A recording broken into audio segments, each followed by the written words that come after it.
Hello everyone, कैसे हैं आप सब। एक बार पुनः स्वागत है आप सभी का हमारे अपने YouTube channel Shiv coaching classes पर। उम्मीद करते हैं दोस्तों आप सभी मस्त होंगे, बेहतर होंगे, आप सभी की पढ़ाई भी अच्छे ढंग से चल रही होगी। जैसा कि आप लोगों को पता है कि हमारा चैप्टर 8 चल रहा है, जिसमें आज की इस वीडियो में हम देखेंगे घरेलू उत्पादों में सूक्ष्म जीवों की भूमिका। देखिए, जो मानव कल्याण में सूक्ष्म जीव है, एक्चुअल में मानव कल्याण के हित में सूक्ष्म जीवों की कई सारी भूमिका है। तो सबसे पहले तो औषधि के रूप में हमने आपको पहली वीडियो में क्या प्रोवाइड कराया है कि प्रतिजैविक यानी कि औषधियों के रूप में किस प्रकार से सूक्ष्म जीवों की भूमिका होती है। उसके बाद फिर आपने क्या देखा कि जैव कीटनाशी और जैव पीड़कनाशी के क्षेत्र में। आज के इस वीडियो में हम देखेंगे कि घरेलू उत्पादों में सूक्ष्म जीवों की क्या भूमिका होती है। देखिए, यदि घरेलू उत्पादों में यदि हम बात करते हैं तो कई सारे घरेलू प्रोडक्ट जैसे कि दही, पनीर, इसके अलावा योगर्ट, वाटर मिल्क, इसके अलावा डबल रोटी, डोसा, इडली आदि ऐसे प्रमुख घरेलू उत्पाद हैं जिनको बनाने के लिए सूक्ष्म जीवों का प्रयोग किया जाता है। मतलब इन चीज़ों को बनाने में भी सूक्ष्म जीवों की प्रमुख भूमिका है। और ये सभी के सभी क्या हैं? घरेलू उत्पाद हैं, यानी कि घरेलू प्रोडक्ट हैं। इसीलिए तो घरेलू उत्पादों को बनाने में भी या घरेलू उत्पादों में भी सूक्ष्म जीवों की भूमिका होती है। देखिए, सबसे पहले यहाँ पे हम देखेंगे आपके पेपर में क्वेश्चन कुछ इस तरह आता है, जैसे आपके पेपर में आएगा कि पनीर क्या है, इसे कैसे तैयार किया जाता है, या कि आपके पेपर में आएगा कि योगर्ट क्या है, इसको बनाने की विधि लिखिए या इसको कैसे बनाया जाता है। इसके अलावा दही कैसे बनाई जाती है, आपसे ये भी पूछा जा सकता है। तो यहाँ पे हम 3 से 4 चीजें बनाने की देखेंगे। सबसे पहले देखेंगे कर्ड यानी कि दही कैसे बनती है, साथ ही साथ सूक्ष्म जीवों की भूमिका डबल रोटी बनाने में कैसी होती है। इसके अलावा योगर्ट और पनीर को बनाने में सूक्ष्म जीव किस प्रकार से अपनी भूमिका निभाते हैं, ये सभी के सभी बनाने की विधि हम आपको आज की इस वीडियो में प्रोवाइड कराने वाले हैं। तो चलिए सबसे पहले देखते हैं कर्ड यानी कि दही। दही की यदि हम बात करते हैं तो बेसिकली यह एक प्रमुख दुग्ध उत्पाद होता है, जिसे दूध में बेसिकली लैक्टिक एसिड जीवाणु एवं लैक्टिक एसिड जीवाणु के जैसे ही लैक्टोबैसिलस, बेसिकली लैक्टिक एसिड जीवाणु जैसे कि लैक्टोबैसिलस बल्गेरिस, इसके अलावा लैक्टोबैसिलस एसिडोफिलिस, ये प्रमुख के प्रमुख जो है। तो ऐसे देखिए, यहाँ पे लैक्टोबैसिलस बल्गेरिस है और लैक्टोबैसिलस एसिडोफिलस, एसिडोफिलस यहाँ पे आपको ध्यान में रखना है। और एक क्या है, स्ट्रेप्टोकोकस थर्मोफिलस, इनको मिला करके तैयार किया जाता है। मतलब किसी भी दही का जो प्रमुख उत्पाद है वो क्या है? दूध है। दूध से ही तो दही बनता है। मतलब बेसिकली यहाँ पे क्या है, यह भी एक दूध उत्पाद है, और जिसे कि दूध में बेसिकली लैक्टिक एसिड जीवाणु जैसे कि लैक्टोबैसिलस वल्गेरिस और लैक्टोबैसिलस एसिडोफिलिस और स्ट्रेप्टोकोकस थर्मोफिलस मिलाकर के तैयार किया जाता है। देखिए, दही बनाने के लिए सबसे पहले क्या किया जाता है कि दूध को उबाला जाता है। कितने डिग्री सेल्सियस पर? 40 डिग्री सेल्सियस तक ठंडा करके उसमें थोड़ा दही मिलाया जाता है। देखिए, दही बनाने के लिए यदि स्टार्टिंग में थोड़ी दही की मात्रा पहले से यदि उपलब्ध है तो उसको और ज़्यादा मात्रा में यदि दही आपको बनाना है तो दही बनाने के लिए सर्वप्रथम आपको क्या करना है कि दूध को उबालना है। उबालने के बाद 40 डिग्री सेल्सियस तक इसको ठंडा करना है। ठंडा करने के पश्चात उसमें थोड़ा दही मिलाया जाता है और इस दही में उपरोक्त जीवाणु उपस्थित होते हैं। मतलब ये लैक्टोबैसिलस वल्गेरिस, लैक्टोबैसिलस आपका एसिडोफिलस और स्ट्रेप्टोकोकस थर्मोफिलस, ये सभी के सभी जो बैक्टीरिया हैं मौजूद होते हैं किसमें? दही के अंदर। कुछ समय के पश्चात क्या होता है कि ये जीवाणु बेसिकली लैक्टोज एंजाइम, देखिए यहाँ पे लैक्टोज है लेकिन एक्चुअल में यहाँ पे कौन सा एंजाइम होगा, आप इसको लैक्टेज बना लेंगे। क्योंकि लैक्टोज तो क्या होता है, लैक्टोज एक प्रकार की शर्करा होती है जो कि डाइसेकेराइड होती है। इस प्रकार से ये जो यहाँ पे आपको लैक्टेज बना लेना है। तो यहाँ पे देखिए जो कि प्रमुख यहाँ पे जीवाणु लैक्टेज एंजाइम है, ये स्रावित करती है। इसके पश्चात कुछ समय के पश्चात जो ये दही है बेसिकली एक जीवाणु जिसको कि हम लैक्टेज एंजाइम कहते हैं, तो लैक्टेज एंजाइम का स्राव करती है, जो कि बेसिकली दूध की लैक्टोज शर्करा होती है, तो दूध की लैक्टोज शर्करा को लैक्टिक अम्ल में परिवर्तित कर देता है और इसके अलावा प्रोटीन को भी स्कंदित करके उसे दही में परिवर्तित कर देते हैं। तो कुल मिलाकर के दही बनाने के लिए सबसे पहले तो दूध को उबालेंगे, उसके पश्चात 40 डिग्री सेल्सियस पर उसको ठंडा करेंगे और इसके पश्चात उसमें थोड़ा दही मिलाएंगे जिसमें कि कई सारे बैक्टीरिया उपस्थित होते हैं। कुछ समय पश्चात ये जीवाणु जो है लैक्टेज एंजाइम का स्राव करते हैं और ये लैक्टेज एंजाइम दूध की जो लैक्टोज शर्करा होती है उसको लैक्टिक अम्ल में परिवर्तित कर देते हैं, जो कि प्रोटीन को स्कंदित करके दही का निर्माण कर देती है। और बेसिकली यहाँ पे आप देख सकते हैं कि जो दूध होती है, दूध जो है है ना, यहाँ पे दही की अपेक्षा ज़्यादा अच्छा होता है। देखिए एक्चुअल में यहाँ पे क्या है कि यहाँ पे पहले दही होना चाहिए। दही जो है ये दूध की अपेक्षा ज़्यादा अच्छा होता है, क्योंकि इसमें विटामिन एवं कार्बनिक अम्ल उपस्थित होते हैं। तो अब आप यहाँ पे देख सकते हैं कि जो दूध में यानी कि जो मिल्क शुगर है, मिल्क में उपस्थित जो शुगर होती है, मतलब कि आपकी जो यहाँ पे जो दूध है उसमें उपस्थित जो शुगर होती है वो लैक्टोज होती है। तो लैक्टोज को ये जो लैक्टिक एसिड लैक्टेज एंजाइम है, ये लैक्टेज एंजाइम क्या करता है, लैक्टोज को किस में तोड़ देता है, लैक्टिक एसिड में तोड़ देता है, और इस प्रकार से फिर दूध से दही का निर्माण हो जाता है। देखिए इस प्रक्रिया के संपन्न होने में 6 से 8 घंटे का समय लग जाता है। वहीं दही को मथ करके मक्खन एवं वाटर मिल्क भी बनाया जा सकता है।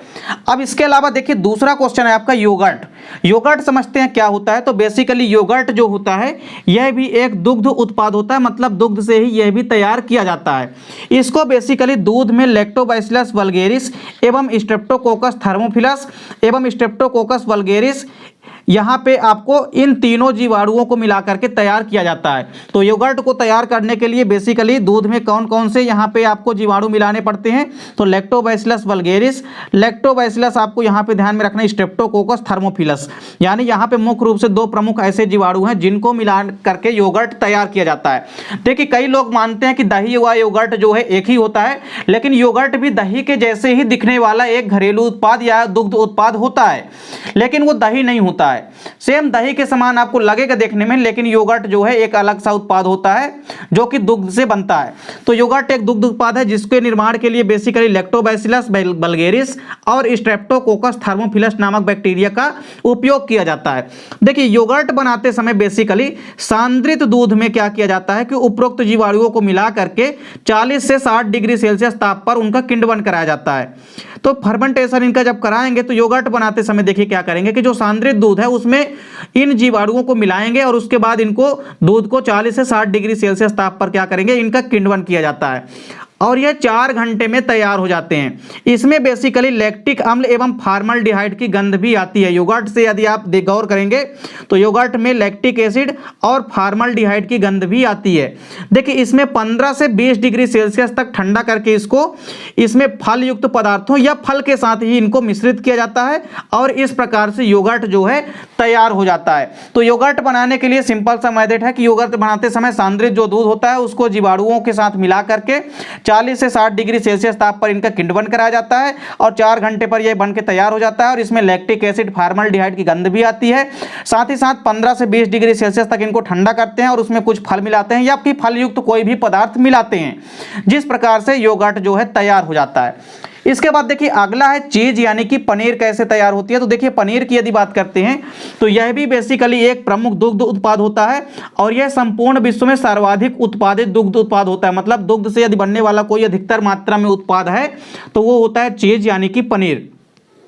देखिए इसमें 20 से लेकर के 30% तक प्रोटीन होती है, जो कि दूध को साफ पतले कपड़े में छानकर 60 डिग्री सेल्सियस पर 30 मिनट तक गर्म करके रखते हैं। इसमें देखिए इसमें 2 से 3 चीजें आपको ध्यान में रखनी है कि सबसे पहले तो क्या होता है कि आपको यह ध्यान में रखना है कि 20 से 30% इसमें क्या होती है, प्रोटीन होती है। तो देखिए दूध को क्या किया जाता है कि साफ पतले कपड़े में छाना जाता है और साफ पतले कपड़े से छान करके 60 डिग्री सेल्सियस पर इसको 30 मिनट तक गर्म करते हैं। अब देखिए कि इसके पश्चात इसे क्या करते हैं कि 30 डिग्री सेल्सियस तापक्रम पर इसे ठंडा करते हैं। इसके पश्चात इसमें लैक्टिक अम्ल जो जीवाणु होता है और साथ ही साथ जो एक और जीवाणु होता है उसका नाम है स्ट्रेप्टोकोकस लैक्टिस और स्ट्रेप्टोकोकस क्रीमेटिस तथा रेनिन एंजाइम की थोड़ी सी मात्रा इसमें डाल देते हैं। इसके पश्चात देखिए क्या करते हैं कि इसमें दूध से जो वसा होता है एवं प्रोटीन की मात्रा होती है वह हट जाती है और दूध में उपस्थित जो कैसीन प्रोटीन होता है वह लगभग 5 मिनट में जम करके क्या हो जाता है, ठोस होता है। आपको पता है कि दूध में कौन सा प्रोटीन पाया जाता है, तो दूध में कैसीन प्रोटीन पाया जाता है। तो दूध में उपस्थित जो कैसीन प्रोटीन है वो लगभग 5 मिनट में जम करके क्या हो जाती है, ठोस हो जाती है।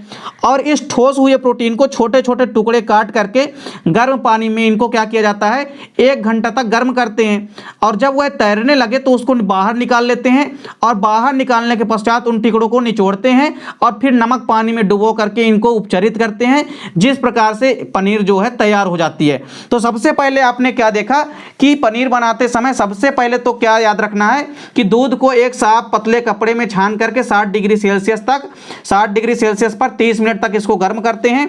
उसके पश्चात इसको 30 मिनट तक लगभग ठंडा करते हैं और इसके पश्चात इसमें लैक्टिक एसिड कीट जीवाणु जैसे कि स्ट्रेप्टोकोकस लैक्टिक और स्ट्रेप्टोकोकस क्रीमेटिस तथा रेनिन एंजाइम की थोड़ी सी मात्रा मिला देते हैं। इससे क्या होता है कि दूध से वसा एवं प्रोटीन हट जाती है और दूध में उपस्थित जो कैसीन प्रोटीन होती है वो लगभग 45 मिनट में क्या होती है, जम करके ठोस हो जाती है। अब जब 45 मिनट में जम करके कैसीन प्रोटीन ठोस हो जाती है तो इस प्रोटीन को छोटे छोटे टुकड़े करके गर्म पानी में घंटों भर इसको क्या कर देते हैं, गर्म करते हैं। और जब वह तैरने लगे तो उसको बाहर निकाल लेते हैं और उसमें उसको निचोड़ते हैं, यानी उसके अंदर का जो भी पानी होगा उसको निकाल देंगे। फिर नमक पानी में इसको डुबो करके उपचारित करते हैं, जिससे कि पनीर तैयार हो जाती है। इसके बाद एक आखिरी आपको साथ में ध्यान रखना है, यदि बात करते हैं डबल रोटी की यानी ब्रेड की, तो ब्रेड या डबल रोटी भी कैसे तैयार होती है एक बार इसको भी समझ लेते हैं। तो देखिए, डबल रोटी बनाने के लिए बेसिकली जो गेहूं का आटा होता है, गेहूं के आटे में बेकर्स यीस्ट जो होता है जिसको कि हम कहते हैं सैक्रोमाइसिस सिरेविसी, तो ये सैक्रोमाइसिस सिरेविसी नामक जो यीस्ट होता है इसको बेकर्स यीस्ट भी कहते हैं। तो ये बेकर्स यीस्ट को मिला करके पहले तो आटे को गूंथा जाता है। तो डबल रोटी बनाने के लिए जो गेहूं का आटा होता है उसमें आपने क्या देखा कि एक यीस्ट को मिला करके गूंथा जाता है और इसे कुछ घंटों के लिए बेसिकली किण्वन होने के लिए रख दिया जाता है। इससे क्या होता है कि जो खमीर होता है वह उठने लगता है ऊपर की ओर और CO2 गैस बनने के कारण यह किण्वित आटा जो है सरंध्र हो जाता है। इसके पश्चात देखिए, जब आटा सरंध्र हो जाएगा तो किण्वन की क्रिया के दौरान जो यीस्ट होगा यह बेसिकली जाइमेज एंजाइम जो है एमाइलेज एवं माल्टोज जैसे एंजाइम जो है स्रावित करता है।